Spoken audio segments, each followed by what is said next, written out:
Assalamualaikum warahmatullahi ta'ala wabarakatuh.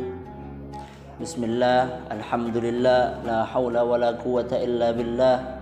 Allahumma salli ala sayyidina Muhammadin wa ala alihi wa sahbihi wa baraka wa sallam, amma ba'd. Alhamdulillah kita bertemu lagi di dalam kultum Ramadan. Semoga di Ramadan ini kita diterima semua amal ibadah oleh Allah Subhanahu wa ta'ala, dan termasuk orang-orang yang bebas daripada api neraka, sehingga menjadi hamba Allah yang selalu dirahmati Allah Subhanahu wa ta'ala. Di sini saya akan menerangkan tentang masalah khusyuk. Khusyuk akan menjadi sebuah kendala, masalah bagi setiap muslim dalam beribadah. Banyak orang yang beribadah, banyak orang yang melakukan taat kepada Allah, tapi mereka lupa dalam kekhusyuan. Padahal khusyuk ini salah satu makna daripada ibadah. Kenapa? Di situ kita tenang hati, di situ kita hadir hati kita, merendah di hadapan Allah Subhanahu wa ta'ala. Lebih-lebih di dalam sholat, yang mana Allah berfirman di dalam surat Al-Mu'minun, qad aflahal mu'minun alladzina hum fi salatihim khashi'un. Sungguh beruntung orang-orang yang beriman, yang mana mereka di dalam salat mereka dalam keadaan khusyuk. Khusyuk di sini dimaknai oleh para ulama, ada yang memaknai hadirnya hati di dalam beribadah, yakni kita merasakan betul-betul ibadah karena Allah. Kita betul merasakan nikmatnya ibadah, itu karena khusyuk. Hadirnya hati ini untuk Allah. Tapi banyak di antara kita itu sering mengeluh tentang masalah khusyuk. Bagaimana kita bisa khusyuk? Ya, apa caranya khusyuk? Tips daripada kita, bagaimana caranya pengen khusyuk? Yang pertama, ketika mau sholat, wudhunya harus khusyuk juga. Ketika wudhu tidak khusyuk, maka sholatnya akan tidak khusyuk, karena diawali dengan ketidakkhusyuan. Jika diawali dengan ketidakkhusyuan, maka sholatnya akan tidak khusyuk. Wudhunya dengan berbicara dengan temannya, wudhunya dengan guyon dan lain sebagainya, akhirnya ketika sholat guyon. Karena mulai awal ibadah mereka sudah tidak khusyuk. Itu dalam bab sholat.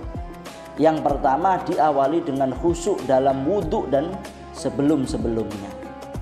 Yang kedua, kita harus merasakan diri kita ini hamba, bukan siapa-siapa, cuma hambanya Allah. Semua Allah yang punya, harta, nyawa, keluarga, waktu, semua Allah yang punya. Jadi ketika kita ini paham kalau diri kita ini hamba, maka kita tahu, kita bisa merasakan khusyuknya di dalam beribadah. Tapi ketika kita sombong dengan apa yang kita punya, kita tidak akan bisa khusyuk dalam beribadah. Kenapa? Karena kita merasa itu semua dari kita, bukan dari Allah. Tapi kalau kita merasa kita hanya hamba, tidak mempunyai apa-apa, ketika kita menghadap kepada raja dari segala raja, yaitu Allah, kita akan merasakan kekhusyuan. Makanya penting hilangkan sifat sombong, hilangkan sifat tinggi diri, bangga diri, sehingga kita bisa rendah diri di hadapan Allah. Itu salah satu cara agar kita bisa khusyuk dalam beribadah. Pertama, lakukan ibadah dengan rasa nikmat, dengan rasa bahagia. Kedua, merasa diri kita ini hanya hamba, bukan siapa-siapa, sangat butuh kepada Allah, butuh kepada rahmat Allah. Akhirnya kita selalu ingin dekat kepada Allah, bisa khusyuk kepada Allah. Mari hilangkan sifat sombong, hilangkan sifat bangga diri, sehingga kita bisa khusyuk di hadapan Allah Subhanahu wa ta'ala.